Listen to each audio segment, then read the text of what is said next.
Her Majesty Queen Maxima of the Netherlands has been the UN Secretary-General's Special Advisor on Financial Inclusion for Development since 2009. Her work has taken her to Ethiopia, Myanmar, Pakistan, South Africa, among other places. And the good news is huge progress has been made. Since 2011, the number of people with a financial account has grown by 1.2 billion people. And yet, there are still 1.7 billion with no access to a traditional form of banking. Her Majesty Queen Maxima joins us now. Your Majesty, fantastic to have you on the show. We've spelled out the progress, but also the challenges.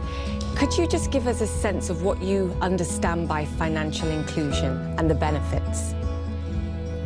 Well, thank you very much for having me today. Yes, financial inclusion is something we have been working on for more than 10 years, and we've actually seen a lot of progress. It is look like a railroad or look like a road. It is the infrastructure that a country needs to have to be able to include everybody in an economic system. It's the opportunity to make payments in a very cheap and efficient way. It is a way to actually make savings in a formal way for a rainy day or to invest in your children's education. To be able to insure yourself against risks, maybe health problems, maybe an accident, but above all also to be able to invest in opportunities and generate income. So we've actually been working very, very hard with many countries, having more than 50 countries around the globe, having had strategies for financial inclusion, and definitely technology is playing a very important role. I mean, it's advantages and tools that many of us, not all of us, I will admit, but many of us in the developed world simply take for granted. If we look at what happened in light of COVID-19, a shift to digitization, and those of us that could make digital payments did so, others were left in incredibly vulnerable situations and circumstances. What have you seen, and who are the most vulnerable? Well, certainly this what started as a health crisis, it ended up very quickly in an economic crisis and a social crisis. And certainly in emerging countries, there is initial formality. The people that are working in the informal sector are extremely vulnerable because they do not have access to the formal things we all have and we take for granted, like you just said. And also they don't have access to government safety nets. They don't have access to formal insurance services. And also within that, the daily wages, for example, were the first ones to lose their jobs. And within that, the groups that have actually suffered the most certainly are women. They really have taken the most amount of the burden on this issue. Small and medium-sized enterprises, and of course, sometimes farmers and rural people. What we've actually seen in terms of SMEs is, of course, they had to be shut down. Supply chains were actually completely disturbed. And we know from a survey that 2/3 of SMEs around the world have actually seen a decrease in their sales, some of them to nearly 80%. That meant that 1/3 of them had to reduce workforce, which actually ends up in unemployment across the board. In case of women, this is even worse. You know, women that actually, they have to have their own business to be able to survive. We know in Sub-Saharan Africa, for example, that 60% of women-owned businesses have seen a complete loss of their income, 3 times more loss of income than men. So this is something we have to look into a lot more. And the issue with women as well is because they're 25% less likely to own a phone or have access to internet, they cannot really turn their businesses very quickly into a digital option, having more access to markets or being able to sell without contact. So they've actually suffered a lot more. So these issues have been something we've been seeing across the board. And certainly that's where governments have actually jumped in to make a lot of social payments and programs so to, being able to balance these problems. I mean, that's just an astonishing statistic. Women 25% less likely to own a phone or have internet access. I think that brings it home to all of us in many ways. There are positive cases, though, and I do want to talk about this for a country that had some kind of platform or plan for promoting financial inclusion, and that's Pakistan and how they handled what happened during COVID-19. Can you just explain what you saw there?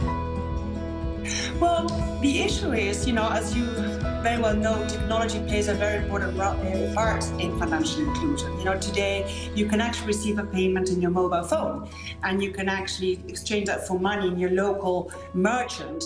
You can actually save through it. You can actually get a credit through, the amount of transactions you do, even if you do not have an asset as collateral. So these are actually extraordinary advancements. Now, a country has to be able to allow to do that. They have to be able to allow innovation, and it has to be safe, and it has to be able for everybody. So connectivity and having a smartphone or even having a phone is extremely important. Now, like I said before, 50 countries have been working very hard on their financial inclusion strategies. One of them being Pakistan. They've had and invested a lot in a robust ID system, identification system. Plus, they've actually changed the regulations that actually make it possible for people to receive money in their digital wallets in their phones. So since the start of the COVID pandemic, they've actually been very fast in actually turning all the social programs into this digital payment. And they've actually reached 17 million people, so which is actually incredible. They haven't been able to do that before. But also other countries, even Togo has had a fantastic mechanism to actually give social payments to people, in which 500,000 or more people have actually received it digitally.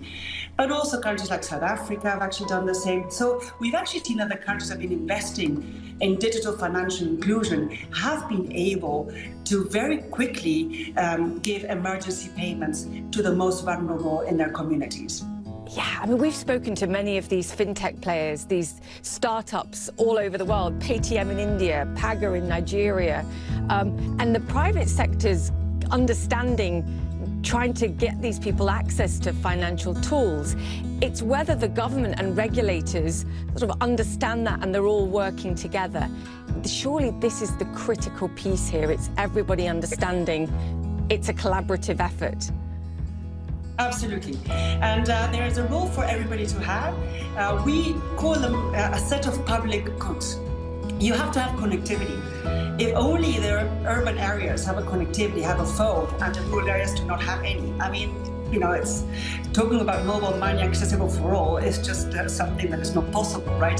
So, the telecom companies, together with the governments, have to work together to make connectivity really a reality for everybody and for women. How do we actually get cheap handhelds for women? Having a smartphone for women is not a luxury item anymore. Issues like these, issues like, having fair competition, being able to have systems that are interoperable so the customers can actually have a freedom of choice from one system to the other with better prices and better options for them to have. So all these issues need to be done from the regulatory perspective, from the government side, also in cooperation with the private sector, because they also have to come up with the products that are right for people. Because there's no use to have a bank account and they cannot really assess the needs of a woman in the rural areas, that she really needs to have very small short-term credits just in case she had illiquid moments, or very much types of savings products that incentivize her to save at the moment that she doesn't have to pay school fees, but when she has to pay school fees, then she can actually disperse it. So being mindful about people's needs and developing those products is also part of the private sector's role. So the cooperation between the public and private sector is here essential. I have a story to make.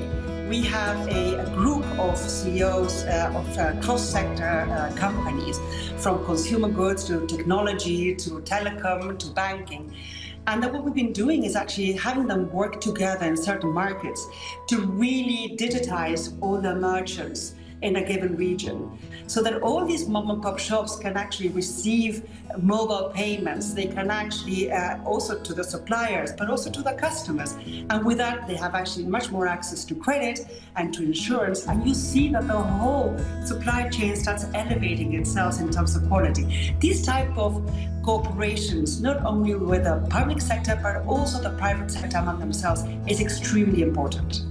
It actually gives me goosebumps hearing it. It's the idea that you actually tailor the products to the individual, and then it's not just about giving them financial access, it's actually about giving them access to products they can use. It's so important. What we've seen in COVID has accelerated digitization, the focus, it's emphasized the need. Just in terms of your work going forward and the UN's work, what's the plan now? How do we use this moment, harness this moment to accelerate the progress you've made? Yeah, you know, funny enough, 10 years ago, I really had to make the case why financial inclusion and why technology was so important. I don't think I have to do that anymore. The issue is now the how, is to really help countries really scale up and really make this a reality and really getting the cooperation between the public and the private sector going.